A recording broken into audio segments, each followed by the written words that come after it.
Kajian tentang Tazkiyatun Nafs episode ke-1 ya, masih episode ke-1. Insyaallah episode ke-1 part ke-2. Pembahasan masih tentang sholat insyaallah. Bismillahirrahmanirrahim. Ala Rasulillah. Innal hamdalillah nahmaduhu wa nasta'inuhu wa nastaghfiruh. Sungguh segala puja dan puji hanya milik Allah. Kita puji Dia, kita mohon pertolongan dan ampunannya. Wa na'udzu billahi min syururi anfusina wa min sayyiati a'malina. Kita mohon perlindungan kepada Allah dari keburukan diri kita dan keburukan amal perbuatan kita. May yahdihillahu fala mudhillalah. Barang siapa yang Allah beri hidayah, tak akan ada seorang pun yang bisa menyesatkan. Wa may yudlil fala hadiyalah. Dan barang siapa yang Allah sesatkan, tak akan ada seorang pun yang bisa memberi petunjuk. Asyhadu an la ilaha illallah. Aku bersaksi tiada Tuhan yang berhak disembah dengan benar kecuali Allah. Wa asyhadu anna Muhammadan abduhu wa rasuluh. Dan aku pun bersaksi bahwasanya Muhammad adalah hamba dan rasulnya. Amma ba'du. Allahumma salli wa sallim ala Muhammad wa ala ali Muhammad. Teman-teman, makasih yang udah hadir di uh, sore hari atau malam hari yang hujan ini. Terutama yang datang dari jauh ya, dari Ranca Ekek, dari Jatinangor dan sebagainya. Gak akan Allah sia-siakan. Siapapun yang hadir langsung, semakin besar effort kalian, semakin besar juga pahala yang akan kalian dapatkan dan keberkahan yang akan kalian dapatkan. Keberkahan tuh bentuknya bisa banyak ya. Bisa berupa kita dijauhkan dari maksiat. Bisa juga keberkahan tuh kita gak berhenti dari maksiat. Tapi oleh Allah kita dibuat terus taubat dari maksiat. Artinya maksiatnya jalan terus, tapi Allah tidak mencabut rasa ingin taubatnya. Karena kalau orang maksiat terus dicabut rasa ingin taubatnya, itu berarti hidupnya udah dicabut dari keberkahan. Tapi untuk mereka yang terus maksiat, tapi sama Allah terus dikasih hati yang terus nyesel, terus merendah, terus ngerasa butuh sama Allah, justru itu adalah sebuah keberkahan tersendiri. Ya, jadi please, kalau mau kalian dapat berkah yang lebih besar, effortnya harus lebih dimaksimalin. Effortnya harus lebih dimaksimalin. Kalau dari segi ilmu sama, bahkan kadang orang yang dengerin di rumah lebih connect, lebih konsen daripada yang hadir di sini. Kenapa coba contohnya, alasannya? Datang ke sini jauh-jauh hujan-hujanan, udah dingin misalnya basah kuyup, duduk di sini di rumah Rizal, mungkin telinga ngedenger suara tapi nggak masuk ke hati banget karena kebagi kesama konsentrasinya sama kedinginan. Tapi buat kalian yang di rumah, enak banget. Bisa sambil minum teh anget atau kopi anget. Terus kalian bisa, kalaupun lagi ngantuk, kalian bisa cuci muka langsung gitu ya. Atau siapin deh air di gelas, habis itu tinggal turn off kamera, banjur gitu. Intinya kalian bisa lebih enak mungkin dari beberapa sisi. Tapi berkahnya tentu beda dengan yang hadir langsung. Makanya motivasi terus untuk perjuangin lah teman-teman. Perjuangkan. Keberkahan itu sekali lagi bentuknya beda-beda. Bisa jadi berkahnya dengan kalian kerja minim, duit gede. Bisa jadi. Gara-gara rutin kajian, Allah buat kalian bisa dapat kerjaan yang kerjanya minim tapi gaji gede. Bisa juga keberkahan dengan berupa kalian dimudahkan punya istri yang solehah, anak-anak yang baik. Bisa juga keberkahan berupa kalian masalah dengan teman-teman jadi beres. Macam-macam. Bisa jadi keberkahan adalah dibuat ibadah kalian gak khusyuk. Tapi kalian terus berjuang untuk khusyuk. Kalau orang sholatnya susah khusyuk tapi dia berjuang terus, dapat pahala apa? Jihad. Udah kita bahas pekan lalu. Jadi itu yang kita cari teman-teman. Jadi kalau udah ikut kajian langsung capek-capek tapi kok hati teh asa nggak khusyuk tar dulu. Keberkahannya jangan terlalu dikerucutkan dengan khusyuk. Khusyuk tuh enak banget. Khusyuk adalah bagian dari keberkahan. Tapi Allah tuh kasih keberkahan kepada hambanya beda-beda. Beda-beda. Ya. Makanya kan ada sahabat Nabi SAW yang dikasih rizkinya oleh Allah berupa rutin puasa. Ada juga yang seperti Abdullah bin Mas'ud hampir nggak pernah puasa sunnah. Karena kalau puasa sunnah lemes buat sholat sunnah. Karena Abdullah bin Mas'ud ingin memperbanyak amalan sholat sunnah dibandingkan puasa sunnah. Beda-beda tiap orang ya. Oke, teman-teman, kita sekarang akan lanjut ke materi tentang khusyuk sholat, dan ada beberapa yang harus kita review sedikit. Dan ini jadi bahan introspeksi ya. Ada beberapa murid AA yang udah AA ACC bacaannya bagus. Karena mereka dulu tinggal di rumah Arizal. Beberapa ya. Oh, Naren tuh 1 tahunan ya Naren ya di rumah ya. Lebih mungkin. Alhamdulillah Naren istiqomah dengan bacaannya. Tapi ada beberapa yang di Arizal tuh cuma 2 minggu. 2 minggu di rumah Arizal ya. Baik ya. Bahkan dia termasuk di antara murid AA yang AA nggak nyangka bisa istiqomah sampai sekarang. Karena biasanya kalau yang tinggal di rumah AA cuma 1 minggu 2 minggu, biasanya cuma pingin percobaan aja. Di rumah Arizal tuh belajarnya apa sih gitu. Ternyata pas di rumah Arizal lebih banyak main sama anak-anak gitu. Ya, sedangkan belajarnya nggak terlalu banyak, minim. Tapi emang yang AA sampaikan ilmu-ilmu yang paling urgen. Tapi nggak nyangka setelah 2 minggu di sini, dia jadi salah satu yang paling istiqomah kajian. Istiqomah, walaupun kajiannya nggak secara langsung ya, online. Tapi terus saja dia ngusahain banget. Dia mengusahakan banget untuk terus kajian. Nah, pekan lalu atau pekan lalunya lagi, cek bacaan sholatnya. Nah, jadi goreng kia kata Ate. Ngerti tuh? Kenapa jadi jelek gini bacanya gitu. Perasaan dulu kamu bacaannya udah bagus deh, cek. Terus dia bilang, iya soalnya kalau lagi sholat berjamaah, saya ngejar imam. Tuh problemnya ta. Gara-gara pengen ngejar imam, bacaannya sampai pabaliut, sampai jadi kacau. Kalau kacaunya di bacaan yang sunnah, masih mending. Tapi masalahnya pabaliut dia teh, rusaknya bacaan dia tuh di bacaan rukun. Wah, ini udah musibah besar. Musibah besar. Nah, karena itu mari tolong banget ya apa yang saya sampaikan di sini tuh kalian pegang baik-baik. Kalau kalian mau khusyuk, ada beberapa poin yang pengen saya sampaikan. Ini harga mati. Jangan cari-cari alasan. Pertama, ya, bacaan kita harus mengikuti standar yang ada dalam hadis Nabi Shallallahu Alaihi Wasallam. Yaitu di mana dalam hadis sahih riwayat Ibnu Khuzaimah, beliau kalau sholat bacaannya gini. Bismillahirrahmanirrahim. Alhamdulillahi rabbil alamin. Ar-Rahmanir-Rahim. Maliki yaumiddin. Jadi dalam hadis riwayat sahih riwayat Ibnu Khuzaimah, Nabi itu sallallahu alaihi wasallam kalau sholat, beliau panjangkan ujung-ujung ayatnya dan juga beliau berhenti di setiap ayatnya. Artinya ada jeda. Jedanya di sini kata para ulama adalah jeda yang cukup untuk mengambil nafas. Kira-kira kalau ngambil nafas yang dalam berapa detik sih misalnya? Sekitar 5 detik lah. Gitu, 5 detik atau mungkin lebih cepat lagi bisa. Artinya harus kayak gitu kalau mau dapat khusyuk. Ada salah satu murid yang cerdas, ya dia penghafal Quran juga. Nggak hadir di sini karena dia bukan anggota grup, cuman sekali aja datang. Dia alasan gitu. Pas anaknya, kamu bacanya gini nggak? Bismillahirrahmanirrahim, terus berhenti dulu. Alhamdulillahirabbil alamin, berhenti dulu. Dia jawabannya enggak. Kenapa enggak? Soalnya saya mah udah ngerti Al-Fatihah. Jadi saya mah baca sambil ngehayatin. Jadi nggak dikasih jeda antar satu ayat dengan ayat berikutnya dengan alasan apa? Udah paham Al-Fatihah. Saya mah udah ngerti Al-Fatihah, jadi saya mah bacanya sambil menghayati. Bismillahirrahmanirrahim. Jadi sampai Bismillahirrahmanirrahim itu tuh udah otomatis terjemahin di hati. Oke?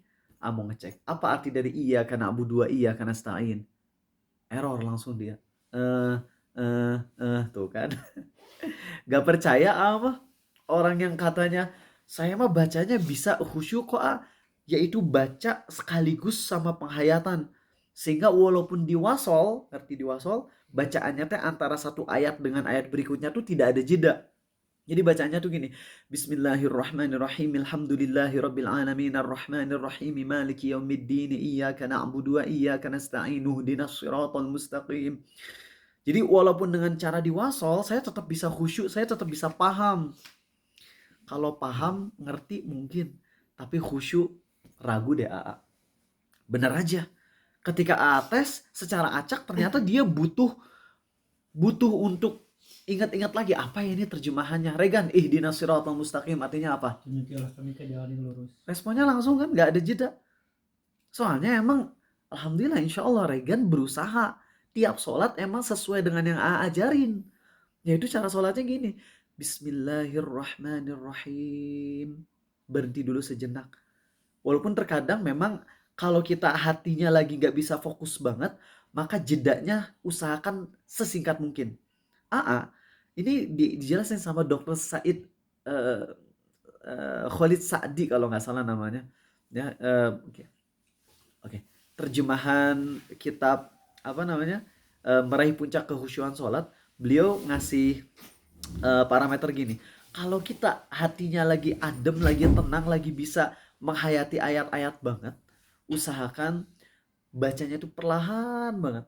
Tapi kalau kita lagi benar-benar penuh pikiran, penuh was-was, lagi benar-benar gak bisa konsen, jangan terlalu lama, jangan terlalu pelan.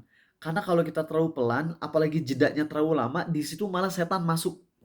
Jadi bikin kita kacau bacaannya. Oke? Jadi lihat ya, kalau kita misalnya lagi bisa menghayati banget, maka bacaan Ariza gini. Bismillahirrahmanirrahim. Alhamdulillahi rabbil alamin. Ar-Rahmanir-Rahim. Itu kalau lagi bisa khusyuk. Kalau lagi banyak pikiran banget, lagi banyak urusan, lagi nggak bisa meluangkan banyak waktu, maka bacaan dipercepat. Dipercepatnya jadi gimana? Bukan jadi diwasol semua, tapi gini. Mat arid di sukunya 2 aja. Ya. Bismillahirrahmanirrahim. Alhamdulillahirabbil alamin. Ar-Rahmanir-Rahim. Maliki yaumiddin.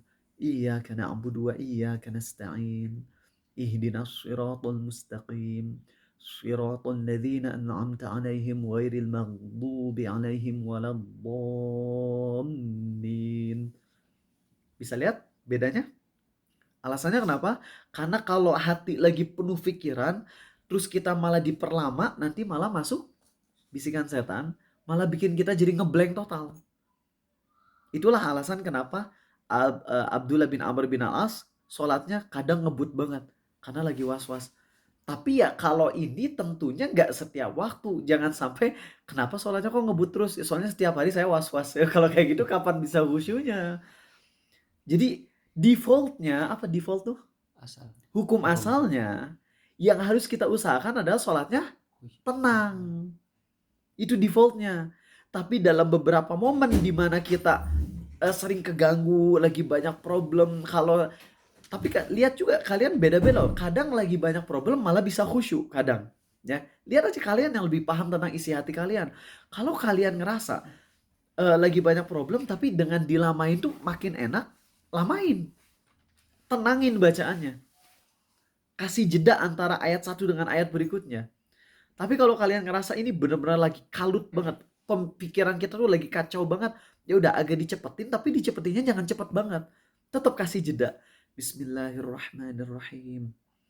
Alhamdulillahirabbil alamin. Nah, jeda-jeda antara ayat itu adalah momen untuk penghayatannya. Jadi jangan bilang saya emang nggak perlu ada jeda kok karena saya emang menghayati sambil baca. Jadi sambil baca sambil menghayati. Gak bisa. Atau bukan gak bisa, susah. Dan ada suri tauladan yang baik dari Rasul SAW. Beliau khusyuk gak? Kalau bilang gak khusyuk bisa kafir kita ya. Nabi SAW udah jelas khusyuknya. Sekhusyuk-khusyuknya beliau, orang Arab fasih beliau, tapi ketika beliau sholat masih ngasih jeda. Kok bisa-bisanya kita sombong dengan mengatakan tenang, saya kuliahnya udah di Lipia bahasa Arab misalnya gitu ya. Misal ini mah misal, saya udah ngerti bahasa Arab, udah ahli sholat. Dan sholatnya ngebut ketika dinasehati, tenang kok, saya bacanya tetap fasih, tetap benar. Iya sih, tetap fasih. Tapi khusyuk enggak? Kamu gak bisa memvonis hati saya. Oke lah, saya gak mau memvonis isi hati kamu, tapi kamu jujur aja kepada Allah sendiri. Tapi jujur, Kalau ulama udah ngasih saran, apalagi ulama-ulama selevel Ibnul Qayyim, Imam Ahmad, ulama-ulama yang levelnya nggak kaleng-kaleng, dan ulama-ulama yang udah jelas dari tulisannya aja bisa bikin kita kesentuh. Kalau dari tulisan aja bisa bikin kesentuh, kebayang gak sih isi hatinya pasti khusyuk banget. Orang kalau tulisannya aja udah bisa bikin nyentuh, itu hampir bisa dipastikan khusyuk banget. Ucapannya, tulisannya bisa nyentuh hati kita, itu pasti hatinya khusyuk. Kalau ulama-ulama yang kayak gitu aja ngasih nasihat ke kita untuk sholat dengan tenang, maka sorry, orang kayak kamu rasanya levelnya jauh dari mereka. Bukan bermaksud merendahkan, tapi emang real. Ulama zaman dulu yang kelihatan banget dari tulisan, dari ucapan begitu dalam, begitu khusyuk, begitu takut kepada Allah, tapi sholatnya tenang. Kok kamu bisa alasan, tapi saya udah paham kok, saya cepet. Untuk paham sih cetek, gampang. Tapi untuk penghayatan tuh gak mudah. Kalau gak ada usaha kalian untuk ngikutin step yang ajarin ini, sampai kapan mau kalian gak khusyuk-khusyuk sholatnya? Jujurlah kepada Allah. Dan buat yang pekan lalu gak ngedengerin kajian AA, minta kalian dengerin ya. Soalnya pekan lalu udah AA sampaikan argumentasinya ya. Tentang kenapa sih ada ustadz-ustadz yang udah level doktor di bidang akidah. Ceramahnya enakan tapi sholatnya ngebut. Ya saya jadi ngerasa, ngapain saya sholat lama-lama kalau ustadz-ustadz tersebut aja ngebut. Itu udah AA sampaikan argumentasinya pekan lalu. Komplit, detail. Jadi udah gak perlu lagi nanya, gak perlu lagi kalian ngedebat AA. Tinggal tonton aja. Kalau kajian pekan lalu masih kurang jelas, silakan baru ngedebat Arizal. Tapi kalau kajian pekan lalu belum ngedengerin, dengerin dulu aja. Yakin kalian akan sepakat deh sama Arizal. Kalau kalian ngedengerin argumentasi Arizal pekan lalu. Oke. Jadi seperti itu teman-teman ya. Hati-hati. Jadi kalau kalian lagi sholat berjamaah, lagi bareng sama imam, terutama di sholat zuhur dan asar, tetap bacaannya yang tenang. Jangan paksain beresin Al-Fatihah. Kalau kalian lagi sholat duhur di belakang imam, Allahu Akbar, baca iftitah terpendek. Alhamdulillahi hamdan katsiran thayyiban mubarakan fih. Lalu baca a'udzubillahi minasyaitonirrajim. Lalu baca bismillahirrahmanirrahim. Berhenti sejenak. Alhamdulillahi rabbil alamin. Berhenti sejenak. Ar-Rahmanir-Rahim. Berhenti sejenak. Imam Allahu Akbar ruku. Pas kita baru baca ayat kelima, belum beres. Apa yang harus kita lakuin? Ayo apa? Langsung ikut ruku. Jangan beresin Al-Fatihah. Karena udah sampaikan, ya, fikihnya kayak gini. Kalau imamnya bacaannya udah super tenang, kayak Arizal deh. Bukan bermaksud nyombongin diri, coba kalian sholat aja di belakang Arizal, coba sholat duhur asar. Bacaannya tenang, ya, tenang tapi nggak lama banget, singkat, ringkas, tapi tenang gitu. Kalian sholat di belakang Arizal, bacaan Al-Fatihahnya udah tenang, kayak tadi Bismillahirrahmanirrahim, Alhamdulillahirabbil alamin, Ar-Rahmanir-Rahim, Maliki Yaumiddin. Kalau bacaannya udah super tenang, tapi kalian belum juga beres Al-Fatihah, maka kewajiban kalian beresin Al-Fatihah. Kalau ruku, kalian jangan ikut ruku. Karena imamnya udah tenang. Kalau imamnya udah tenang bacaannya, maka makmum wajib beresin Al-Fatihah. Terus gimana kalau ketinggalan gerakan? Dikasih uzur untuk telat sampai sujud keduanya imam. Tapi asa nggak mungkin kalau sampai sujud kedua nggak ngejar ya. Kan bacanya tenang nih ya. Paling kalau bacaannya tenang, Elwin setenang-tenangnya Elwin. Kira-kira kalau ruku, Elwin udah sampai ayat mana kira-kira? 6. Udah sampai ayat 6 kan ya, berarti cuman butuh baca satu ayat lagi kan. Kira-kira untuk baca satu ayat ketinggalan berapa gerakan Arizal? Paling 2. Paling ruku doang ketinggalannya. Apalagi rukunya juga tenang gitu. Paling nggak sampai ketinggalan ruku, bahkan masih ruku, Elwin udah bisa beresin Al-Fatihah tuh. Jadi kalau imamnya bacaannya udah tenang, ini menyampaikan fatwa dari mazhab Syafi'i ya. Jadi kalau imam bacaannya udah tenang, makmum wajib beresin Al-Fatihah. Wajib. Ya, wajib habisin. Dan gak apa-apa walaupun telat beberapa gerakan. Batasnya sampai sujud kedua imam. Tapi nggak mungkin dah. Kalau imam bacaannya udah tenang, kita belum beres Al-Fatihah, pasti dengan beresnya Al-Fatihah kita juga ketinggalan gerakan sama imam ini paling cuma ketinggalan satu gerakan. Gak akan sampai kalau sujud kedua tuh berarti ketinggalannya berapa dah? Ruku, itidal, sujud pertama, duduk antara dua sujud, sujud kedua 5 gerakan. Asa nggak mungkin sampai ketinggalan 5 gerakannya, nggak mungkin. Itu kalau imamnya tenang. Kalau kasusnya imamnya cepat, dan hampir semua imam sholat sir itu cepat. Damar hadir nggak di sini? Soalnya Damar nemu bukunya nih. Si Damar teh nemu buku tentang 40 kesalahan imam sholat. Ya, nggak tahu udah beli atau belum. Kayaknya Damar lagi nggak hadir ya. Beliau mungkin udah pesen tapi belum dibuka ya, atau belum nyampe bukunya. Apin, itu bener nggak ini kitab ulama yang AA dulu pernah baca? Soalnya yang 40 kesalahan dalam sholat itu beda-beda antara penulis 1 sama penulis 2. Kan banyak ya yang judulnya 40 kesalahan 40 kesalahan sholat, tapi kan setiap ulama nulis 40 kesalahan yang berbeda. Nah, kalau di antara 40 kesalahan sholat tersebut ada poin imam suka cepat bacaannya saat sholat duhur dan asar, itu banget, itu buku yang AA maksud. Itu banget yang AA maksud. Dan ternyata benar, itu ditulis. Kesalahan hampir seluruh dunia tuh gitu. Duhur, asar, sholat yang gak dikeraskan tuh cepet. Nah, kalau imamnya bacaannya emang ngebut, maka sebagai makmum kita statusnya sama dengan masbuk. Walaupun kita ikutnya dari rokaat awal, gak ketinggalan rokaat sama sekali, tapi statusnya sama dengan orang-orang masbuk. Yakni kalau masbuk, potensi besarnya gak beres Al-Fatihah. Iya gak? Iya, kayak gitu. Artinya kita gak ada kewajiban beresin Al-Fatihah. Yang penting baca. Sing penting baca sedapatnya.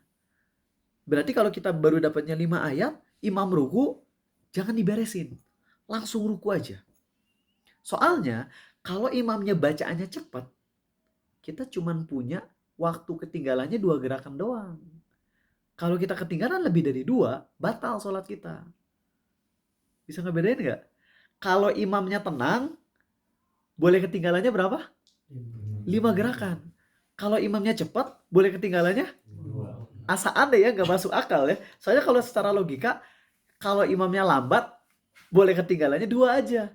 Kalau imamnya cepat, boleh ketinggalan 5. Iya gak sih kalau pakai logika kan gitu? Tapi ini enggak kayak gitu teman-teman. Penjelasan dalam mazhab Syafi'iyah adalah kalau imamnya bacaannya udah tenang berdasarkan uruf, dan uruf yang kita udah bahas adalah standar bacaan saat lagi jahar. Jadi kalau cek aja jahar di Salman ITB, Bismillahirrahmanirrahim, 40-50 detik. Nah itu standarnya. Kalau imamnya udah bacanya standar gitu dan kita nggak beres Al-Fatihah, maka kita dikasih excuse sampai telat 5 gerakan untuk beresin Al-Fatihah. Kalau nggak diberesin Al-Fatihah, kita nggak sah sholatnya. Tapi kalau imamnya cepat, gugur sebagai makmum baca Al-Fatihahnya, maka mau nggak mau di situ langsung aja ruku. Nah, setelah udah tahu ilmu fikih ini dan kalian masih mengusahakan untuk sholat dengan bacaannya ngebut super, 1, tajwid bisa bermasalah gara-gara bacaannya ngebut. 2, khusyuk nggak akan pernah dapat. Terus mau sampai kapan? Lagi-lagi kalau kalian alasannya, tapi ustadz guru-guru saya sholatnya juga ngebut-ngebut.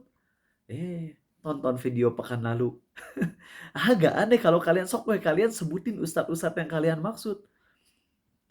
Tahu sholat di belakang mereka. Dan hormati mereka. Cuman tetap kritis. Kalau dalam permasalahan sholat tetap salah. Bilang itu salah. Ya. Kenapa bisa bilang salah? Cetek. Rekam aja sholat maghribnya. Rakaat 1 Al-Fatihahnya berapa detik. Rakaat 3-nya berapa detik. Jadi mensalahkan beliau berdasarkan sholat beliau sendiri. Bukan berdasarkan asumsi Arizal. Jadi fair dong. Bukan menjudge orang lain berdasarkan standar Arizal. Enggak. Menjudge dia berdasarkan standar dia. Kalau dia sholatnya Al-Fatihahnya 50 detik pas rakaat 1, kenapa pas rakaat 3 cuma 10 detik? Gak habis pikri. Di luar nurul ini ya teman-teman. Oke, teman-teman, baik. Lagi-lagi harus tegaskan di bagian sini supaya kalian paham ya. Dan sekarang ada poin penting tentang penghayatan ya teman-teman. Penghayatan itu gak selalu kita fokus kepada terjemahan. Artinya kita bisa memikirkan sesuatu di luar terjemahan tersebut yang memang menyangkut kehidupan kita. Kalian pernah baca ayat tentang perbudakan nggak? Rata-rata ayat tentang perbudakan tuh gimana bunyinya? Biasanya ayat tentang perbudakan tuh, barang siapa yang melakukan ini maka bebaskan budak. Itu aja udah. Nggak ada dibahas budak ini harus diperlakukan dengan gini, gini, gini secara detail gitu ya. Paling juga ada ayat tentang berbuatlah baik kepada tetangga, terhadap ini, itu, terhadap budak-budak kalian. Paling gitu ayatnya secara umum. Simple. Tapi nggak ada ayat yang bunyinya perlakukanlah budak dengan sebaik mungkin. Kalau kalian makan burger, kasih mereka burger. Kalau kalian pakai baju yang bagus, kasih mereka baju yang bagus. Nggak ada. Itu adanya di hadis. Di mana Nabi SAW bersabda, budak kalian tuh saudara kalian. Maka pakaikan kepada mereka pakaian seperti yang kalian pakai. Kasih mereka makanan sebagaimana yang kalian makan. Itu adanya di hadis. Tapi di ayat Quran tuh adanya paling barang siapa yang melanggar sumpahnya hendaklah memerdekakan budak. Barang siapa yang membunuh orang muslim tidak sengaja maka memerdekakan budak. Barang siapa yang melian istrinya atau menzihar istrinya maka bukan lian ya, zihar istrinya maka memerdekakan budak. Jadi kalau ngedengar ayat tentang budak kira-kira ada potensi kita nangis nggak? Nggak ya. Abdullah bin Mubarak setiap kali ngebaca ayat tentang budak beliau nangis seperti mau disembelih, kata para ulama. Siapa Abdullah bin Mubarak? Salah satu tabi'in yang terkaya, mantan budak. Kenapa bisa nangis pas ngedenger ayat tentang budak? Padahal kan ayat tentang budak itu gak menceritakan tentang indahnya jadi budak atau sengsaranya jadi budak. Enggak kan? Enggak ada. Tapi kenapa beliau bisa nangis? Ada yang tahu nggak? Kira-kira tebak sok. Kenapa Abdullah bin Mubarak? Ini A tuh ragu antara Hasan al-Basri atau Abdullah bin Mubarak, tapi A punya dugaan kuat Abdullah bin Mubarak. Kenapa Abdullah bin Mubarak saat ngebaca ayat tentang budak nangis? Sok tebak. Karena nggak punya budak. Karena dulu pernah merasakan. Dulu pernah merasakan bagaimana jadi budak. Kemudian Allah bebaskan, betapa nikmatnya setelah bebas dari perbudakan. Ingat sama nikmatnya, nikmat Allah, besarnya nikmat Allah dengan bebas jadi perbudakan. Dan ingat masa-masa sulit ketika jadi budak. Padahal ayat tentang budak gak ada yang ngomong kayak gitu kan. Tapi penghayatannya kayak gitu. Jadi intinya apa? Apin kalian untuk lebih meluaskan lagi penghayatan. Ketika A nanti ngebaca ayat Quran, kemudian A kasih tahu penghayatannya, ini berdasarkan penghayatan AA. Dan kalian bisa lebih meluaskannya lagi. Karena penghayatan beda dengan tafsir. Ini ada sebagian dari follower AA. Bagus banget karena beliau belajar manhaj salaf, pengajian salaf. Tapi beliau gagal paham dalam perkara ini. Yaitu ketika A menyampaikan penghayatan ayat-ayat Quran, dia nanya, Ustadz dalilnya dari mana? Ya susah A ngejawabnya. Penghayatan tuh bukan dalil. Penghayatan tuh lebih ke bagaimana kita ayat tersebut bisa nyentuh hati kita. Dan itu beda tiap orang. Beda. Maka ini AA ajarin kalian bagaimana cara penghayatan berdasarkan apa yang AA hayati. Tapi kalian bisa coba dengan penghayatan kalian sendiri. Sehingga kalian bisa lebih adem ketika ngebaca ayat-ayat ini. Oke, kita akan mulai dari iftitah. Ya. Pertama kita bilang Allahu Akbar, takbiratul ihram. Di situ kita berusaha untuk mengagungkan Allah. Allah yang maha agung, aku kecil. Aku harus lupakan semua urusanku untuk menghadap kepada Allah. Itulah saat kita ngucapin Allahu Akbar. Lalu kita baca iftitah. Iftitah yang terpendek aja deh. Alhamdulillahi hamdan kathiran tayyiban mubarakan fih. Segala puji bagi Allah dengan pujian yang penuh dengan kebaikan dan keberkahan yang banyak. Pada saat itu kita ngomong di hati kita, ya Allah, terima kasih. Karena walaupun aku baru maksiat, aku masih dikasih kesempatan.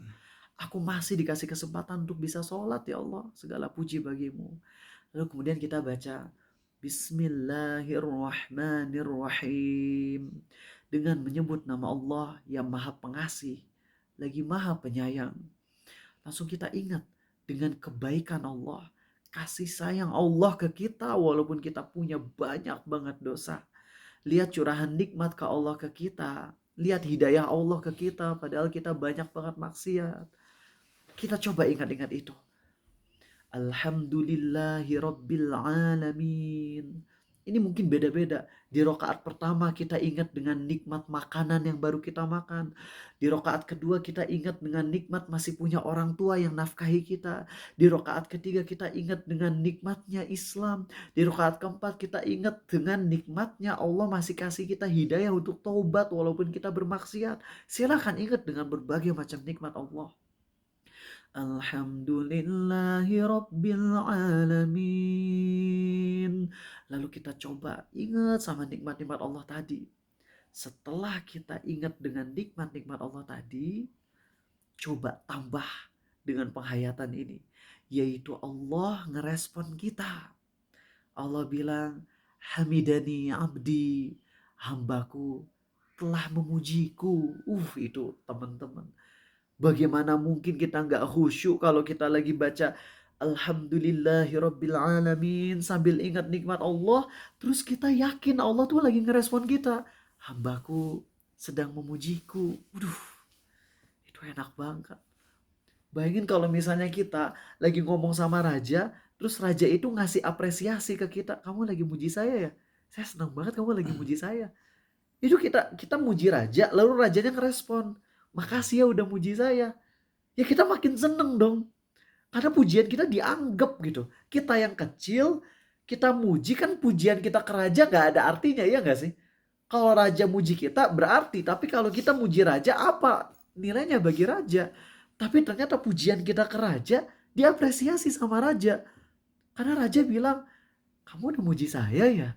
Dan ini yang ngomong Allah langsung dalam hadis qudsi riwayat Muslim. Saat kita baca Alhamdulillahi Rabbil Alamin sambil kita ingat sama nikmat Allah, Allah merespon, Hamidani abdi, hambaku telah memujiku, kata Allah. Aduh, itu dalam banget teman-teman.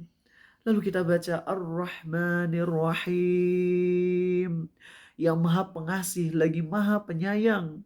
Ingat sama nikmat Allah atas kita, yang mana kita maksiat tiap hari, tiap jam, tapi nggak Allah cabut nyawa kita dalam kondisi maksiat.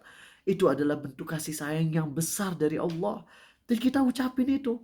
Ar-Rahmanir Rahim. Wahai yang maha pengasih lagi maha penyayang. Lalu Allah merespon. Athna alaiya abdi. Hambaku telah menyanjungku, kata Allah. Ya Allah. Lalu kita baca Maliki Yaumiddin, penguasa hari pembalasan. Langsung kita ingat sama dosa gibah, dosa fitnah, dosa ngelalain sholat. Ya Allah, dosa durhaka ke orang tua. Itu semua akan dihadirkan ke kita di hari kiamat. Kita nggak punya power, kita nggak punya tenaga, kita nggak punya kekuatan untuk menghadapi Allah. Kita udah pasrah tuh. Pas lagi baca Maliki Yaumiddin, kita langsung ingat dengan semua problem kita, baik problem dunia maupun problem akhirat. Kemudian Allah merespon apa? Fawwadu ilayya abdi, hambaku pasrahkan dirinya kepadaku. Allahu Akbar. Pas kita baca Maliki Yaumiddin, wahai penguasa hari pembalasan, Allah merespon, Fawwadhu ilayya abdi, hambaku pasrahkan dirinya padaku. Seakan-akan Allah tuh nyuruh kita, udah kalau kamu punya banyak masalah, ingat ini seakan-akan ya. Jadi ini bukan hadis qudsi. Bagian akan ucapkan ini adalah penghayatan, bukan hadis qudsi, bukan. Seakan-akan Allah tuh ngomong ke kita, hambaku kau punya banyak masalah, punya banyak problem, takut dengan akhirat, serahkan dirimu padaku, patuh kepadaku, taubat padaku, kau pasrahkan padaku, akan urisi semua urusan kalian. Itu terangkum dalam statement Allah, fawwadhu ilayya abdi, hambaku pasrahkan dirinya padaku. Dalam riwayat yang lain Allah berfirman, hambaku mensucikan diriku. Jadi untuk yang Maliki Yaumiddin, respon Allahnya ada dua. Lebih sering menghayatinya yang pertama, yaitu fawwadhu ilayya abdi, hambaku pasrahkan dirinya kepadaku. Itu tuh enak banget teman-teman. Apalagi pas kita lagi banyak problem, terus kita pas lagi baca Maliki Yaumiddin, lalu kita ngerasain Allah tuh ngerespon kita, hambaku pasrahkan dirinya padaku. Itu enak banget. Ayat kelima, Iyyaka na'budu wa iyyaka nasta'in. Hanya pada Engkau kami menyembah. Hanya pada Engkau kami mohon pertolongan. Di situ kita ingat dengan lemahnya diri kita. Di situ kita ingat bahwasanya kita butuh pertolongan Allah. Kita butuh banget dengan kasih sayang, hidayah, pertolongan Allah. Allah merespon, "Hadza baini wa baina 'abdi wa li 'abdi ma sa'al." Ini adalah antara diriku dan hambaku. Apa yang hambaku pinta akan kuberi, kata Allah. Jadi pas kita udah bilang iyyaka na'budu wa iyyaka nasta'in, di situ kita udah merendah, kita ngerasa kita nggak punya power, kita ngerasa kita nggak punya kemampuan. Kecuali kalau Allah yang nolong. Jadi kita tuh udah bener-bener down, ngehambelin diri banget, merendahkan hati kita, bahkan diri kita di hadapan Allah. Di situ Allah berfirman, ini antara diriku dan hambaku. Bahasa kitanya begini, ini kalau pakai bahasa kita ya. Ini private antara kita berdua. Mau apa? Ku kasih. Coba bayangin, kalau Allah ngomong gitu ke kita. Ini sekali lagi, ini bahasa kitanya ya, bahasa simpelnya. Ini privasi antara kita berdua. Kamu mau apa? Aku kasih. Coba enak banget. Allah berfirman, "Hadza baini wa baina 'abdi wa li 'abdi ma sa'al." Ini antara diriku dan hambaku. Apa yang hambaku pinta akan kuberi, kata Allah. Untuk hambaku apa yang dia pinta. Dan ternyata setelah Allah menawarkan ini antara diriku dan hambaku, apa yang hambaku pinta akan aku beri. Udah Allah tawarin nih. Tinggal minta apa? Ternyata ayat berikutnya kita minta, ihdinas siratal mustaqim. Yang kita minta tuh hidayah. Ya Allah, tunjukkan kami ke jalan yang lurus. Siratal ladzina an'amta 'alaihim ghairil maghdubi 'alaihim waladdallin. Ya Allah, tunjukkan kami ke jalan yang lurus, yaitu jalan orang-orang yang Kau beri nikmat, bukan jalan mereka yang dimurkai dan sesat. Terus kita langsung ingat, coba bayangin pas lagi ngebaca ayat itu, bayangin kita lagi bersama di barisan Abu Bakar As-Siddiq, Umar, Utsman, Ali, dan para sahabat Nabi SAW. Bayangkan kita lagi ada di tengah-tengah saf mereka. Lalu di hadapan kita ada Nabi SAW. Itu adalah makna dari siratal ladzina an'amta 'alaihim. Ya Allah, tunjukkan kami ke jalan yang lurus, yaitu jalan mereka, ya Allah. Coba bayangin wajah-wajah mereka, walaupun kita nggak tahu wajah real mereka gimana, tapi yang kita yakini kita lagi ada berdiri di tengah-tengah para sahabat Nabi SAW yang luar biasa itu imannya. Terus kita berada di antara mereka, terus kita bilang, ya Allah, jadikan aku kayak mereka, ya Allah. Jadikan imanku seperti mereka. Jadikan hidayah yang menghujam di hatiku itu seperti mereka, ya Allah. Seperti Nabi SAW dan para sahabatnya. Itu yang ku minta, ya Allah. Bayangin juga kisah Salman Al-Farisi yang berjuang nyari hidayah, teman-teman. Sampai rela hartanya habis demi ketemu Nabi SAW. Terus bayangin perjuangan kita yang gak ada apa-apanya dibandingkan mereka. Dan itulah yang kita hayati saat kita baca ihdinas siratal mustaqim. Tunjukkan kami ke jalan yang lurus. Yaitu jalan orang-orang yang Kau beri nikmat. Bukan jalan mereka yang dimurkai dan sesat. Coba hayati itu. Dan ketika ayat ghairil maghdubi alaihim waladdallin, bukan jalan mereka yang dimurkai dan sesat.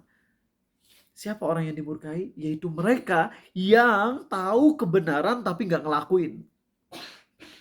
Memang secara spesifik Yahudi, kata Nabi SAW. Tapi secara globalnya adalah semua orang yang mengetahui keharaman tapi dia terus ngelakuin. Semua orang yang tahu kewajiban tapi dia nggak ngelaksanain. Itu orang yang dimurkai oleh Allah, dan bukankah kita termasuk mereka?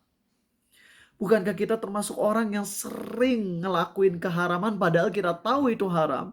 Sering ninggalin kewajiban padahal kita tahu itu wajib. Kita kan termasuk orang yang bisa jadi dimurkai Allah. Maka kita tuh doa, ya Allah jangan jadikan aku seperti mereka. Punya murid, teman-teman. Punya murid. Dia cerita ke A sama Regan gitu. A lagi sama Regan dan sama dia. Dia tuh imam masjid. Muda, usia 18 tahun, baru lulus SMA. Dia hafal sekitar 10 juz. Tapi dia tuh bangga banget cerita ke teman-temannya. Bahkan ke Arizal, ke Regan juga. Waktu kami lagi ketemuan sama dia. Dia bangga cerita kalau dia udah zina berapa puluh kali, bahkan berapa ratus kali. Terus dia sengaja medsosnya nge-hide story dari Arizal. Karena tahu kalau Arizal nge-read status dia, suka ngasih nasihat. Kamu jangan kayak gitu, kamu jangan kayak gitu. Dia udah zina. Dia kadang bikin status yang ngomong orang tuanya teh apa ya kan? Ngomong ayahnya tuh dibilang kancing coplok gitu, ngomong ke ayahnya teh. Dia dibikin status gitu. Pokoknya mencela ayahnya, ngomong go LOK ke ayahnya lewat status WhatsApp. Baca tuh.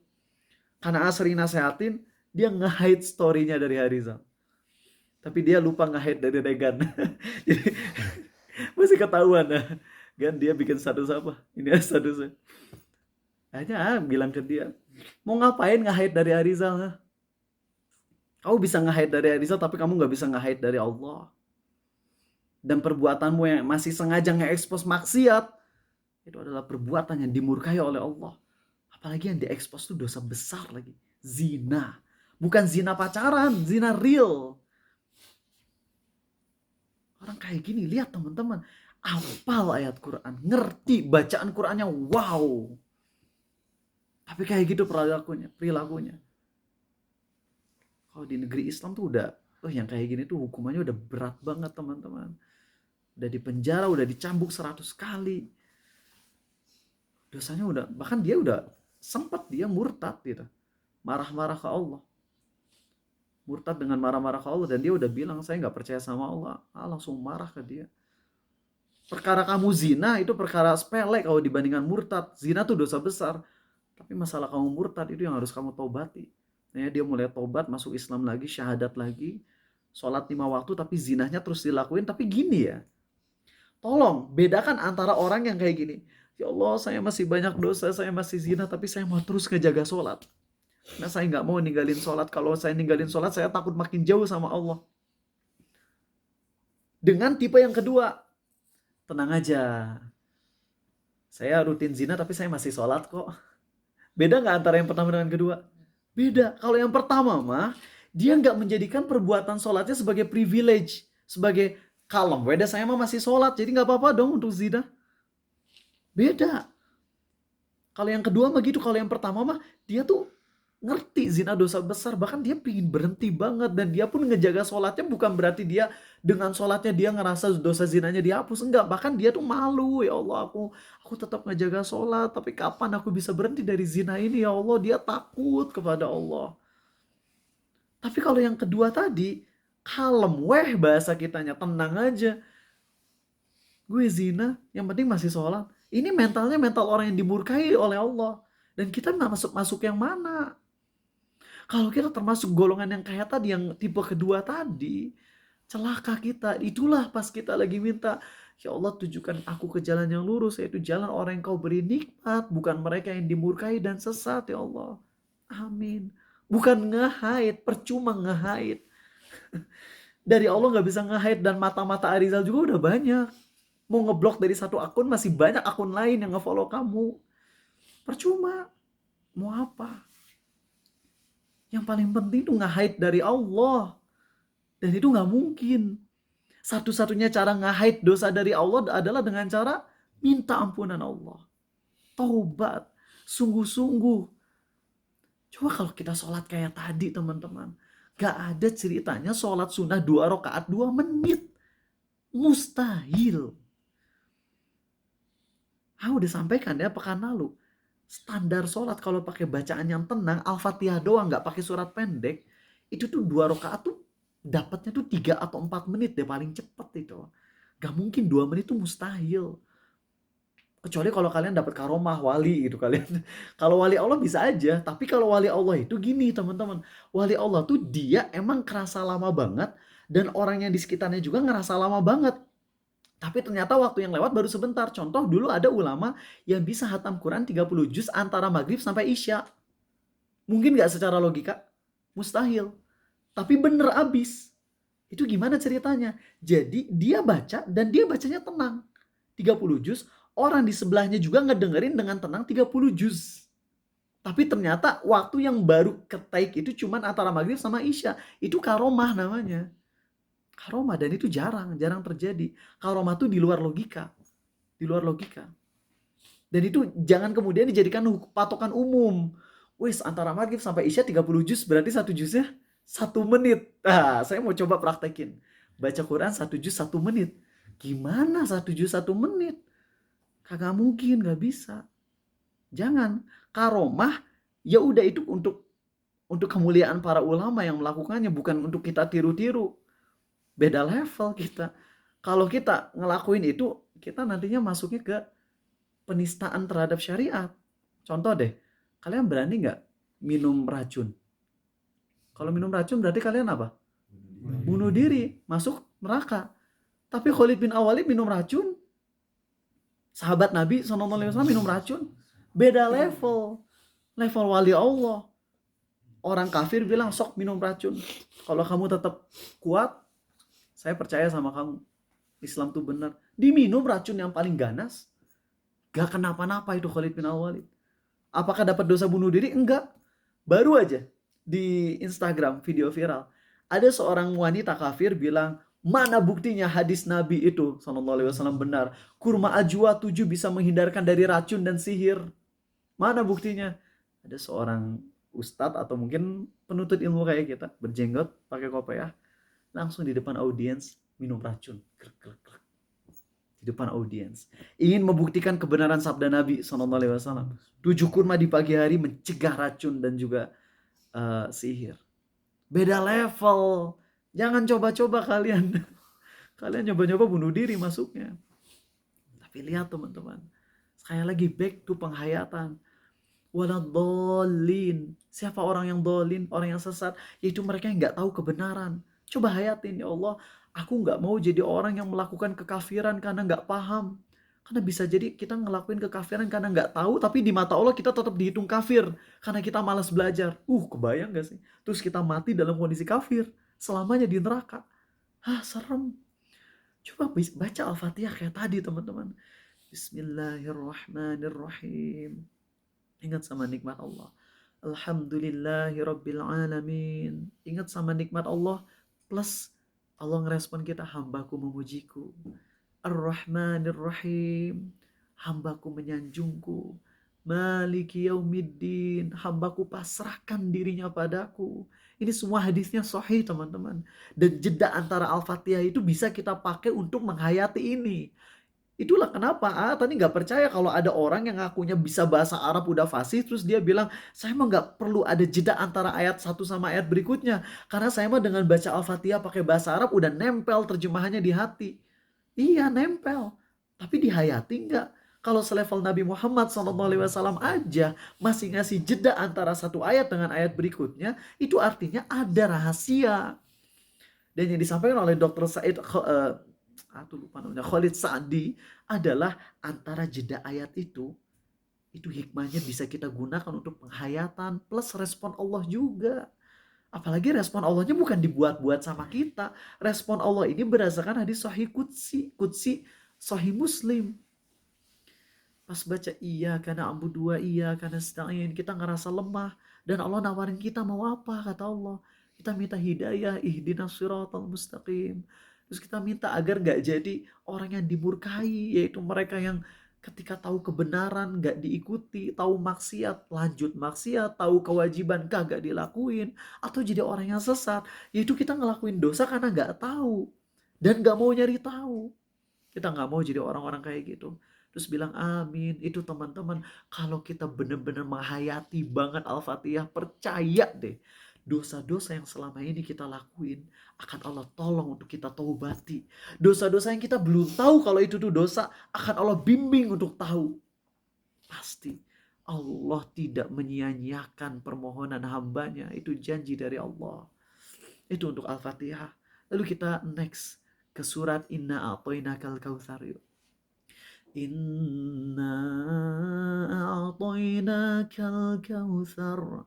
Sesungguhnya Allah telah memberikan kepadamu, wahai Muhammad, telaga Al-Kautsar. Kita baca ayat itu terus berhenti. Kalau Al-Fatihah berhentinya jangan terlalu lama. Ya 5 detik lah maksimal gitu kurang lebih. Karena sebagian ulama berpendapat kalau jeda antar ayatnya terlalu lama banget batal sholatnya. Karena itu untuk Al-Fatihah jedanya paling 5 detik aja lah. Ya nggak usah terlalu lama banget. Tapi kalau surat setelah Al-Fatihah jedanya mau 1 jam pun nggak apa-apa. Ya, setelah Al-Fatihah jedanya mau 1 jam pun nggak apa-apa. Inna a'tainakal kautsar. Sesungguhnya kami Allah telah memberikan kepadamu wahai Muhammad nikmat yang banyak, atau maaf, telaga Al-Kautsar. Terus kita langsung ngomong aja nggak apa-apa, ngomong di hati, ngomong boleh nggak apa-apa yang panjang, nggak akan batal, sepanjang apapun nggak akan batal. Kita langsung ngomong, ya Allah, Engkau kan memberikan kepada Nabi SAW telaga Al-Kautsar. Dari telaga Al-Kautsar itulah nanti beliau akan ngasih umatnya air minum yang dengan 1 teguk aja seluruh umatnya yang minum itu nggak akan pernah kehausan selamanya. Tapi aku tahu ya Allah dari hadis Nabi-Mu SAW bahwa akan ada orang-orang yang mengaku sebagai umat beliau tapi akan dihalangi dari minum dari telaga Al-Kautsar karena dosa-dosa mereka. Yang kata sebagian ulama mereka adalah para pendosa besar yang terkena laknat dari Allah sehingga mereka nggak bisa mengambil dari air telaga Al-Kautsar. Aku mungkin termasuk mereka ya Allah. Aku takut kalau aku termasuk mereka ya Allah. Pas baca inna a'toinakal kautsar ya Allah, aku takut kalau nggak bisa minum dari telaga Al-Kautsar ya Allah. Terus kalau kalian bisa bahasa Arab, kalian doa ke Allah pakai bahasa Arab ya. Walaupun kalau Ibnu Taimiyah ngebolehin pakai bahasa Indonesia, tapi nggak sarankan, cenderung ke pendapat nggak boleh pakai bahasa Indonesia di dalam sholat doa nggak boleh, kecuali kalau dalam hati. Kalau dalam hati boleh, tapi kalau diucapin di mulut nggak boleh. Tapi kalau kalian andai aja dari kalian ada yang taklid kepada Syekhul Islam Ibnu Taimiyah, kalian doa pas baca inna a'toinakal kautsar, langsung kalian bilang gini, ya Allah jadikan aku umat Nabi-Mu Muhammad sallallahu alaihi wasallam. Jangan jadikan aku orang yang tertolak dari telaga Al-Kautsar ya Allah. Gak usah nanya dalil. Gak usah nanya dalil. Ada sih dalilnya. Nabi SAW kalau beliau ngebaca ayat tentang azab, beliau berhenti dulu dan berdoa pada Allah. Kalau beliau membaca ayat tentang surga, beliau berhenti dan doa ke Allah. Kalau beliau membaca ayat tentang perintah berdoa, beliau pun doa ke Allah. Bahkan ketika beliau membaca ayat surah Al-Maidah, doa Nabi Isa itu beliau baca dari tahajud sampai subuh. Doanya apa sih? Doanya Nabi Isa. Nabi Isa itu teman-teman, doanya tuh nggak ada minta. Lihat, saking dalamnya Nabi Isa dalam berdoa, Nabi Isa tuh nggak minta loh dalam doanya. Nabi Isa tuh saking dalamnya keinginan beliau agar umatnya diampuni dan dikasih hidayah, sampai beliau nggak keluarkan dari lisan. Beliau pendam di hati sampai nggak sanggup untuk mengeluarkannya di lisan. Apa sih? Yang keluar dari lisannya justru adalah ucapan Nabi Isa apa? In tu'adzibhum fa innahum ibaduk wa in taghfir lahum fa innaka antal azizul hakim. Ya Allah, kalau engkau menyiksa mereka, maka mereka hanya hamba-Mu. Tapi kalau engkau mengampuni mereka, maka sungguh engkau maha perkasa lagi maha bijaksana. Itu Nabi Isa nggak doa, ya Allah ampuni mereka, ya Allah sayangi mereka, ya Allah beri hidayah ke mereka. Itu doa-doa Nabi Isa itu dipendam di hati beliau, dan yang keluar dari lisannya justru adalah pujian kepada Allah, pengagungan kepada Allah. Nah itu Nabi Muhammad SAW ketika pas membaca di akhir surah Al-Maidah itu teman-teman, beliau diam. Terus beliau tuh doa ke Allah untuk umatnya. Lalu beliau ulang lagi ayat itu, lalu doa lagi untuk umatnya. Lalu beliau baca lagi ayat itu, lalu doa lagi untuk umatnya. Dan itu beliau ulang sampai subuh. Itu dalilnya. Jadi nggak perlu lagi nanya dalil. Jangan takut ini bid'ah. Ini ada dalilnya dari Nabi SAW. Tinggal kita mau nggak ngamalin. Atau kalaupun kalian nggak mau diucapin di lisan, ucapin di hati. Kalau yang di hati mah itu nggak perlu dalil lagi. Karena itu namanya tadabur, penghayatan. Ngomong so. Fasalli li rabbika wanhar. Inna syani'aka huwal abtar. Ayat kedua, skip dulu langsung ke ayat ketiga. Sesungguhnya orang-orang yang membencimu, wahai Muhammad, adalah orang yang terputus dari rahmat Allah. Termasuk juga yang membenci sunnah-sunnah Nabi SAW. Itu adalah orang-orang yang dibenci oleh Allah. Terus kita ngomong, ya Allah, aku sedang berjuang mengamalkan ajaran Nabi-Mu SAW. Aku menjaga sholat 5 waktu. Aku menjauhi dosa. Tapi teman-teman banyak yang mencemoohku ya Allah. Mereka mencemooh ajaran-ajaran Nabi-Mu ya Allah Sallallahu Alaihi Wasallam yang sedang aku amalkan. Ya Allah, kuatkan hatiku, jangan biarkan aku goyah. Itu baca Al-Kautsar aja bisa nangis teman-teman. Makanya nggak kebayang orang yang sampai sekarang masih targetnya tuh ingin sholat sunnah banyak, tapi belum pernah merasain indahnya khusyuk. Orang yang udah ngerasain indahnya khusyuk, dia tuh bakalan mempersedikit sholat sunnahnya dulu untuk sementara. Karena yang menjadi target dia adalah khusyuk dulu dah. Khusyuk dulu. Nanti sedikit demi sedikit dia nambah, nambah, nambah. Kenapa? Karena 10 menit tuh gak akan cukup gitu loh. Untuk nikmatin 4 rakaat sholat. Gak akan cukup karena indah banget. Dan ingetin lagi, barangkali kalian perlu reminder. Abdullah bin Abbas menyatakan membaca satu ayat Quran yang disertai dengan pemahaman, tadabbur, dan pengamalan atau sebagainya, itu lebih dicintai Allah daripada membaca seluruh Quran tanpa penghayatan sama sekali. Jadi jangan rugi. Kalau kalian masuk masjid, teman ini ada 10 menit, teman-teman lain mau, Masya Allah, kalau datang ke masjid aja, misalnya ke Blok M Square, tanpa merendahkan sama sekali. Ngelihat ada orang yang semangat banget. Datang ke masjid kan, duhur teh berapa menit biasanya di Blok M Square? 10 ya? 10 menitan lah. Ada orang datang, sholat tahiyatul masjid 2 rakaat. Habis itu qobliyah duhur 2 rakaat, lalu qobliyah duhur lagi 2 rakaat. Jadi sebelum sholat duhur tuh udah sholat 6 rakaat. Dan itu beres sebelum 5 menit. Wow. Wow. Tapi nggak kagum. Justru kagum sama murid-murid AA. Yang ketika mereka sholat, datang ke masjid, sholat 2 rakaat, tapi tenang banget. Atau kalaupun belum bisa khusyuk, dia perjuangkan buat khusyuk. Entah itu merem, entah itu membacanya dengan pelan, entah itu dia pokoknya berjuang untuk bisa memahami dan menghayatinya. Itu yang sangat salut. Itu yang salut. Makanya kalau ditanya siapa orang yang kagumi atau saluti, jarang loh. Atau bahkan nggak pernah ya, pernah sih, cuman jarang nge-mention orang yang saluti itu imam-imam besar, qori-qori besar. Ya kalau qori-qori besar yang suka, ya suka dari bacaannya, nadanya yang indah. Tapi kalau ngefans, justru lebih ngefans sama teman-teman, terutama dari murid-murid sendiri yang kalau sholat tenang, khusyuk kelihatan, dan istiqomah. Gak hilang istiqomahnya itu loh. Itu luar biasa banget. Pernah ngisi ceramah di ITB tentang tafsir surah Al-Kautsar, itu anak FTMD pada nangis. Mereka bukan anak pesantren. Tapi ketika mereka nggak dengar inna a'toinakal kautsar, mereka nangis. Ada apa ini? Itulah kebeningan hati, teman-teman. Kebeningan hati. Lalu kemudian kita takbir Allahu Akbar, ruku, dan kita bilang Subhana Rabbiyal Azim. Maha suci Tuhanku yang maha agung. Kita langsung ingat dengan kecilnya diri kita, besarnya keagungan Allah, ampunan Allah, kasih sayang Allah, kekuasaan Allah tuh agung. Sami Allahu liman hamidah. Allah mendengar orang-orang yang memujinya. Rabbana walakal hamdu. Ya Allah, segala puji bagimu. Allahu Akbar, lalu kita sujud. Di doa sujud kan banyak ya teman-teman. Di antara doa sujud yang paling hayat itu yang Allahumma gfirli ma asrortu wa ma a'lantu. Ya Allah, ampuni dosaku yang kulakukan sembunyi-sembunyi dan yang kulakukan terang-terangan ya Allah. Itu yang paling hayati banget. Atau terkadang subhana rabbiyal a'la, maha suci Tuhanku yang maha tinggi. Ya Allah, engkau tinggi di atas arsy, aku hina di atas tanah. Aku penuh maksiat, aku penuh kehinaan, sedangkan kau maha tinggi ya Allah. Itu enak teman-teman. Lalu antara dua sujud, Rabbik firli, ya Allah ampuni dosaku, ya Allah ampuni dosaku. Kemudian pas tasyahud akhir ini teman-teman, at-tahiyyatul mubarakatus salawatut thayyibatu lillah.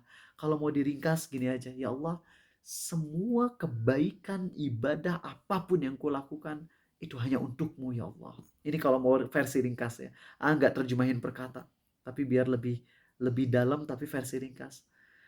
Assalamu alayka ayyuhan nabiyyu wa rahmatullahi wa barakatuh. Keselamatan bagimu wahai Nabi, berkah Allah dan rahmat bagimu. Kita langsung ingat dengan perjuangan Nabi kita Sallallahu Alaihi Wasallam yang rela disakiti ketika di perang Uhud, di perang Al-Ahzab, di berbagai macam perang, pas lagi di Khandaq, pas lagi di Taif, ingat pas Nabi SAW lagi dilempar batu, itu pas kita baca Assalamu alaika. Kita langsung ngomong kepadamu ya Allah, ya Rasulullah. Padahal Nabi udah wafat SAW. Tapi kok kita ngomongnya Assalamu alaika? Kok masih pakai kak? Padahal beliaunya udah wafat. Sebagian ulama menyampaikan hikmahnya adalah untuk membuat hati kita ngerasa dekat dengan Nabi SAW. Sehingga kita ketika lagi sholat tuh kerasa banget gitu ketika ngedoain beliau tuh. Seakan-akan beliau lagi jadi imam kita. Assalamu alayka ayyuhan nabiyyu wa rahmatullahi wa barakatuh. Sebagian sahabat Nabi SAW mengubahnya menjadi Assalamu ala nabiyyi wa rahmatullahi wa barakatuh. Tapi riwayat ini walaupun sahih, tidak semua ulama sepakat untuk mengamalkannya. Sebagian ulama tidak mau merubahnya. Tetap mereka pakai Assalamu alayka ayyuhan nabiyyu wa rahmatullahi wa barakatuh. Gak menjadi kepadanya, tapi tetap kepadamu wahai Nabi. Assalamu alayna wa ala ibadillahi salihin, dan keselamatan bagi kami dan seluruh hamba Allah yang soleh.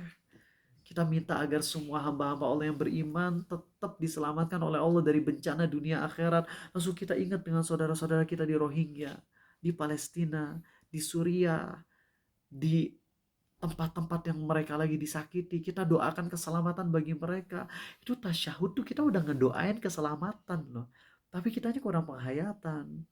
Lalu yang final ini teman-teman sebagai penutup ya, pas syahadat. Asyhadu an la ilaha illallah wa asyhadu anna Muhammadan abduhu wa rasuluh. Ya Allah, aku bersaksi tiada Tuhan yang berhak disembah dengan ketulusan, kejujuran, keikhlasan, taubat, dan juga cinta selain Engkau saja ya Allah. Dan aku berlepas diri dari semua kesyirikan. Ya Allah, maafkan aku kalau aku pernah ada keriduan sedikit pun kepada kekafiran dan kesyirikan ya Allah. Baik itu dari tontonan, dari game, atau dari apapun ya Allah. Itu kita hayati ketika syahadat teman-teman. Asyhadu an la ilaha illallah ya Allah. Aku taubat dari segala macam kekafiran dan kesyirikan ya Allah. Aku bertauhid kepadamu ya Allah. Matikan aku dalam kondisi Islam ya Allah. Itu terangkum dalam asyhadu an la ilaha illallah wa asyhadu anna Muhammadan abduhu wa rasuluh. Itu aja teman-teman. Masih banyak penghayatannya sampai doa tasyahud, tapi rasa ngasih tahu yang globalnya, tinggal kalian cobain aja. Dan penghayatan ini bisa lebih luas seluas-luasnya. Sarankan kalian cobain pas lagi tahajud. Anggap aja tahajud 10 menit sebelum subuh. Targetnya nggak usah banyak dulu. Kalau kalian belum bisa tahajud 2 rakaat, 2 rakaat, 1 rakaat, ya udah tahajud 1 rakaat aja. Tapi coba nyobain yang kayak tadi. Dan mau ngasih sedikit spoiler, bukan spoiler, apa sih namanya? Cheating ya, bukan cheating, apa namanya? Tips ya. Tips buat khusyuk itu di sholat duha. Cobain sholat duha. Wallahu alam ya, kalian ngerasain yang sama atau enggak, tapi inilah yang rasain, karena duha itu kata Nabi SAW, sholat duha adalah sholatnya awabin, sholatnya orang-orang yang taubat pada Allah. Biasanya kalau di sholat duha itu paling bisa khusyuk, karena di waktu duha itu kan kita tenang gitu ya, gak terlalu terik matahari panas, kita masih fresh. Kita masih di awal, misalnya pas mau ke kampus tuh, kampus mulai jam 8. Kita udah masuk kampus setengah 8 udah nyampe. Kebetulan dekat sama musola, cobain musola kosong. Gak rame orang, gak lalu lalang orang. Coba dah, ini masih ada setengah jam. Targetin 2 rakaat aja. Gak usah targetin 4 atau 6 atau 8, 2 dulu deh. Tapi cobain yang kayak tadi. Bismillahirrahmanirrahim. Diam sejenak. Itu enak banget teman-teman. Apalagi kalau pas di sholat duha, baca surah ad-duha, aduh itu enak banget. Gak sunnah ya. Gak sunnah membaca surah ad-duha di sholat duha. Ada kan sebagian orang yang kira di sholat duha bacanya surah ad-duha ya. Di sholat duha baca surat ad-duha. Enggak. Sejauh yang tahu gak ada dalil secara spesifik untuk ngebaca surah ad-duha. Tapi secara feeling dan penghayatan tuh enak banget. Dan saranin ya, PR buat kalian, tonton Guru Arizal. Beliau ulama Melbourne, namanya Taufik Choudhury. Tafsir surah ad-duha. Itu teman-teman dalam banget beneran. Pas beliau bilang wadduha, demi waktu duha. Seakan-akan Allah tuh nyuruh wake up, bangun, bangun. Semangatlah, ini waktu duha. Cahaya matahari di luar begitu indah. Bangun, semangat, jangan sedih. Wis, itu keren banget penghayatan beliau tuh pas lagi penghayatan surah Ad-Duha. Baik, itu aja teman-teman. Kita insya Allah pekan depan akan ngebahas tentang bagaimana penghayatan di zakat dan sedekah. Oh, ini penting. Karena kan sedekah dan zakat gak perlu khusyuk. Tapi justru itulah yang membuat ruh sedekah kitanya hilang. Padahal kalau kita sedekah dengan khusyuk, walaupun gak harus ya, tapi itu akan lebih meaningful buat hati kita. Oke, itu aja. Makasih, ada 11 menit buat tanya jawab. Silakan yang punya pertanyaan boleh ditanyain. Yang nggak terjawab sekarang silakan bisa ditanya di WhatsApp. Kalian punya tiket untuk nanya pertanyaan di WhatsApp ya. Tapi pertanyaan jangan yang ngejelimet ya. Ada yang mau nanya dulu? Ya silakan Habibie. Dikarenakan bacaan sholat saya masih harus diperbaiki lagi untuk tahajud, apakah lebih baik untuk menambah sholat terdahulu? Iya. Maksud tahajud tuh waktu tahajud, sholatnya nggak harus sholat tahajud. Jadi kita bisa, ini ceritanya Habibie ada sholat yang wajib diqodho yang zaman dulu yang lalai misalnya. Tadi kan nyuruh untuk khusyuk cobain tahajud. Nah, maksud Arizal tuh sholat di waktu tahajud. Tapi sholatnya nggak harus sholat tahajud, bisa pas lagi di waktu tahajud sholatnya sholat isya qodho yang 5 tahun yang lalu. Nah itu coba pas lagi sholat isya qodho bacanya dihayati gitu. Atau sholat subuh qodho yang 5 tahun yang lalu. Tapi kalau qodho gak usah didetailin ya. Ya Allah ini sholat subuh yang aku qodho 5 tahun lebih 3 bulan lebih 27 hari yang lalu. Gak usah. Itu repot kalau kayak gitu. Cukup kita niatin sholat subuh qodho, sholat zuhur qodho misalnya kayak gitu. Ya, sambil dihayati. Bisa itu. Dalam itu ya. Silakan Faris. Bismillah. Ana izin bertanya. Ketika kita menjadi imam, semisal ada imam lalu dia itu khawatir bahwa jamaahnya itu sedang terburu-buru atau memang ada urgent dan semacamnya, apa yang harus dilakukan oleh imam tersebut? Oke, jadi kalau misalnya jemaah lagi kelihatan terburu-buru, bahkan dominannya semua jemaah gak bisa lama kan sholatnya, maka kalau lagi jadi imam dan tahu misalnya lagi di imam di tempat umum gitu ya, kayak di rumah sakit atau di mall, maka pakai standar yang ringkas, yaitu nggak menghayati kayak tadi, enggak, tapi bacanya gini, Bismillahirrahmanirrahim, Alhamdulillahirrabbilalamin. Terus terjemahannya singkat banget, ya Allah terima kasih, itu aja di hati Arizal ya. Jadi bacanya gini kalau lagi jadi imam di tempat umum, Bismillahirrahmanirrahim, Alhamdulillahirrabbilalamin, Ar-Rahmanirrahim, Maliki yaumiddin, Iyyaka na'budu wa iyyaka nasta'in, Ihdinas siratal mustaqim. Pakai sin ya harusnya. Karena shotnya masih agak susah. Siratal ladzina an'amta 'alaihim ghairil maghdubi 'alaihim waladdallin. Amin. Penghayatannya penghayatan simple, nggak sampai dalam banget. Dan ini ada poin penting yang ingin sampaikan. Lupa untuk nyampein poin ini. Sholat khusyuk wajib atau enggak? Wajib enggak? Ulama beda pendapat. Pendapat yang aku kuatkan adalah wajib. Wajib tapi bukan rukun. Ini yang penting harus kalian ketahui. Jadi jangan sampai kalian gini, sholat nih, terus kalian ngerasa aduh ya Allah sholat subuh tadi nggak khusyuk, ulang lagi ya sholat subuhnya. Nah salah, nggak bisa, nggak boleh gitu, nggak boleh. Karena khusyuk dalam sholat tuh wajib tapi bukan rukun. Artinya kalau kalian sholat tanpa penghayatan sama sekali, secara fikih sholatnya tetap sah sholatnya. Kalau udah sah ya jangan diulang, ngapain diulang sholatnya? Nggak boleh sholatnya diulang, udah sah. Tapi dosa. Kok bisa sih sah tapi dosa? Bisa sah tapi dosa. Orang puasa, kagak makan, kagak minum, kagak hubungan badan, kagak masturbasi, tapi dia bohong. Sah nggak puasanya? Tetap harus diqodho nggak puasanya? Nggak usah diqodho. Tapi terancam ditolak nggak? Terancam ditolak puasanya. Paham di sini? Ya jadi sholat khusyuk itu hukumnya wajib. Dan kewajiban di sini berapa persen? Sekuat tenaga. Kalau bisa 10% dari sholat kita khusyuk, jadi dari sholat duhur yang 4 rakaat 10 menit misalnya, kita cuma bisa khusyuk 1 menit, itu tuh udah bagus. Itu udah dapat pahala. Ya, tapi kalau nggak ada sama sekali usaha, disinilah dosa. Berdasarkan banyak hadis di mana Nabi SAW bersabda, Allah tidak menerima sholat orang yang menahan 2 kemaluan, maksudnya dubur maupun kubul. Orang sholat tapi nahan pipis, orang sholat tapi nahan BAB. Allah nggak terima kata Nabi SAW sholatnya. Ini kan menunjukkan kalau Allah nggak terima itu berarti tanda makruh atau haram? Haram. Kalau ngelakuin hal yang makruh kok sampai ditolak sama Allah? Enggak lah. Allah tuh menolak kalau sesuatu yang sifatnya haram. Nah itulah kenapa nggak khusyuk dalam sholat.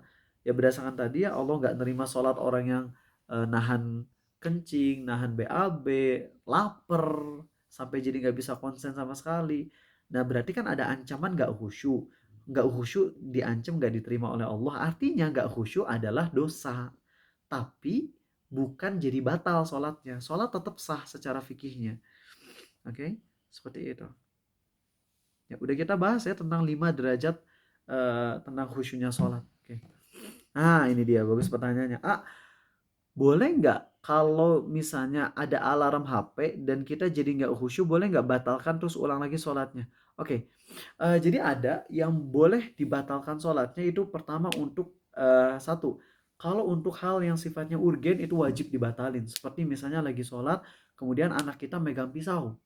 Yang lagi sholat, Yusuf makan cemiti ya kemana teh? Penitik itu ya kalau nggak salah. Jarum dimakan sama Yusuf. Anak dikesiniin langsung batalin sholatnya. Yusuf jangan makan.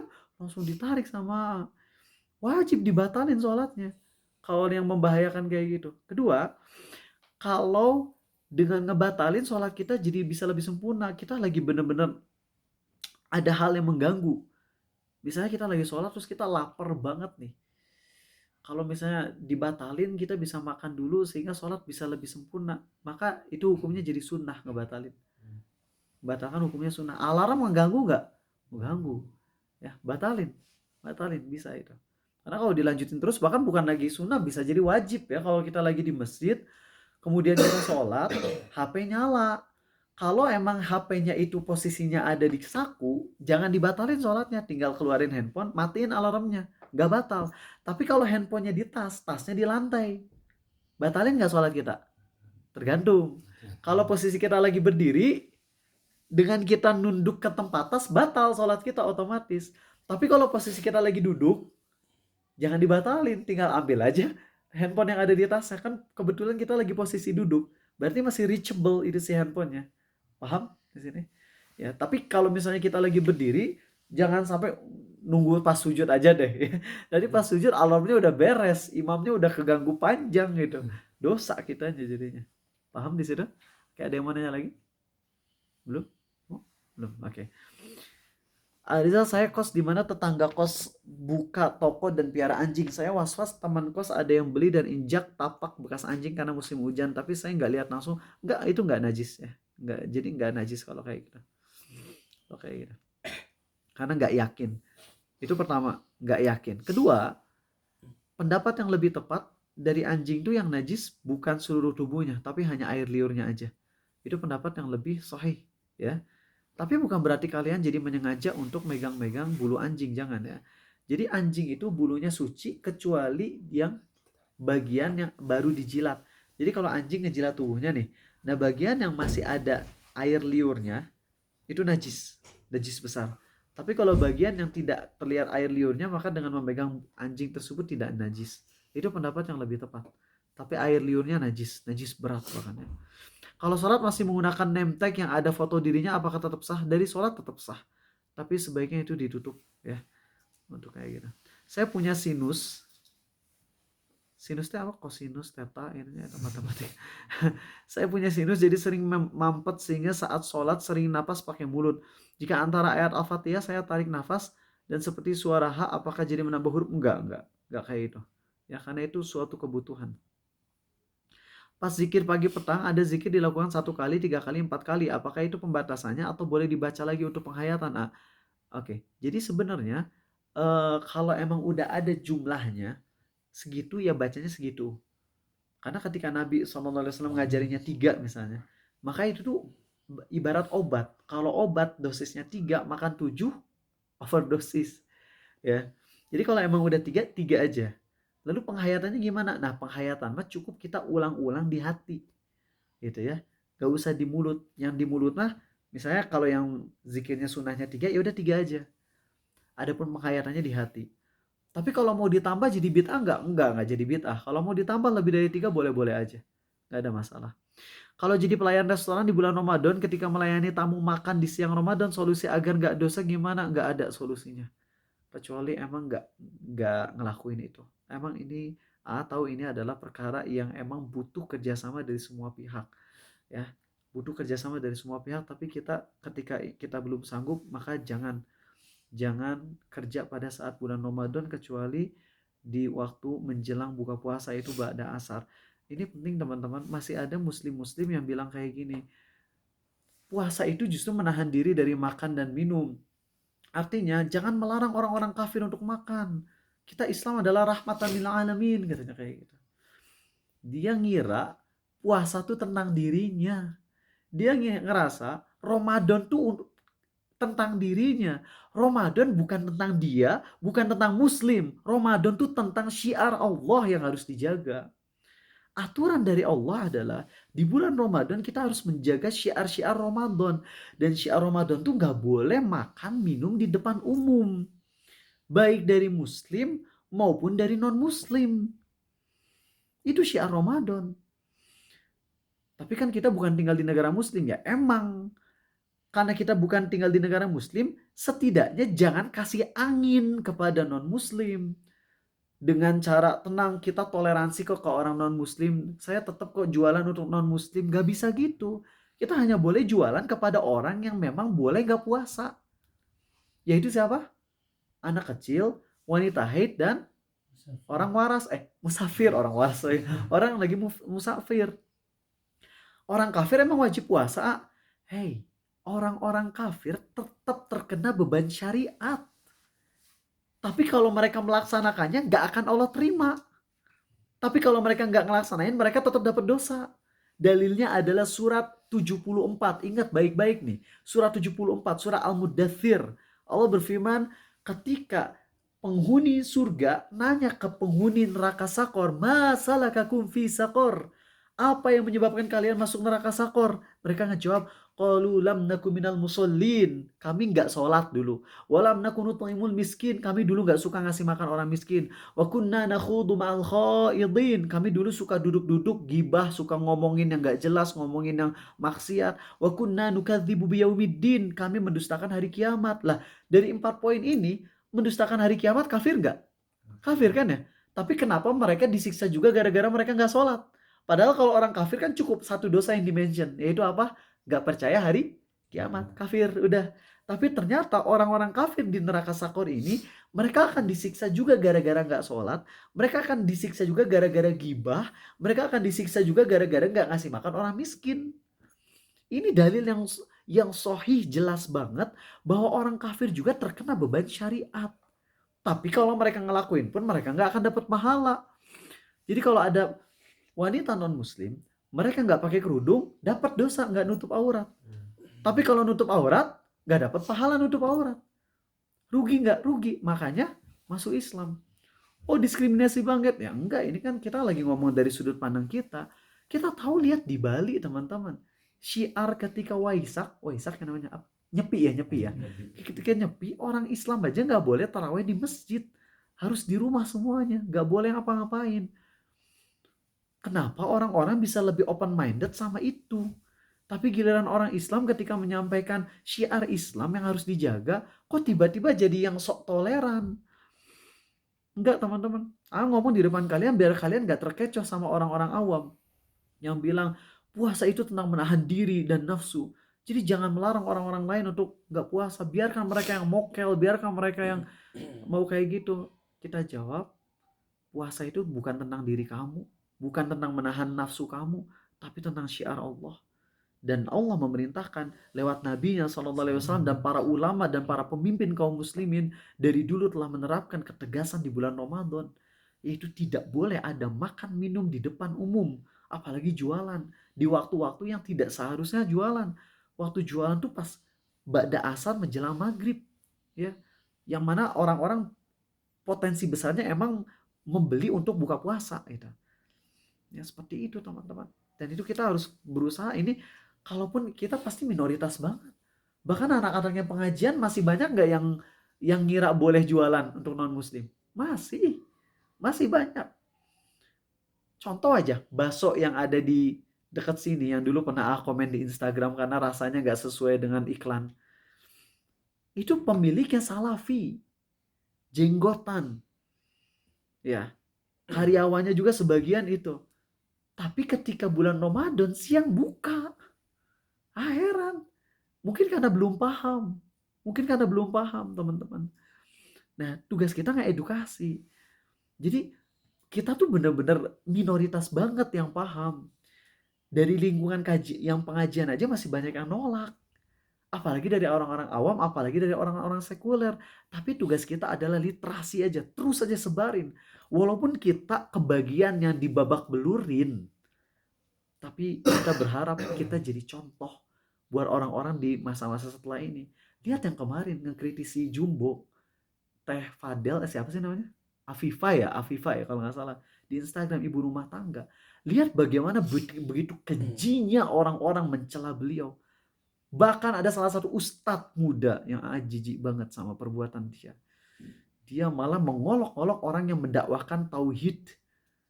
Dia itu Demon Slayer, dia lihat ini gue baru nonton Demon Slayer. Ngakunya yang sok bertauhid. Kacau banget. Kalau dia sekedar nonton untuk pribadi, oke. Tapi masalahnya dia melawan, marah kepada kita yang lagi berusaha mendakwahi tentang bahayanya penyusupan nilai-nilai akidah di film-film anak-anak.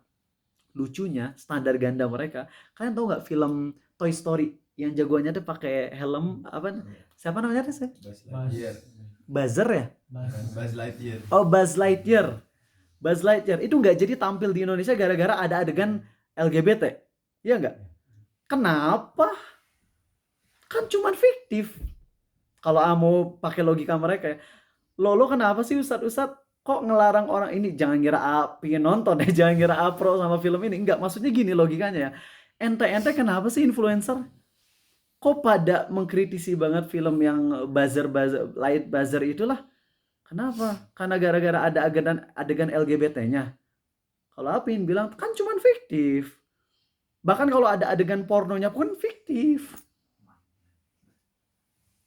Tapi justru mereka oke-oke aja.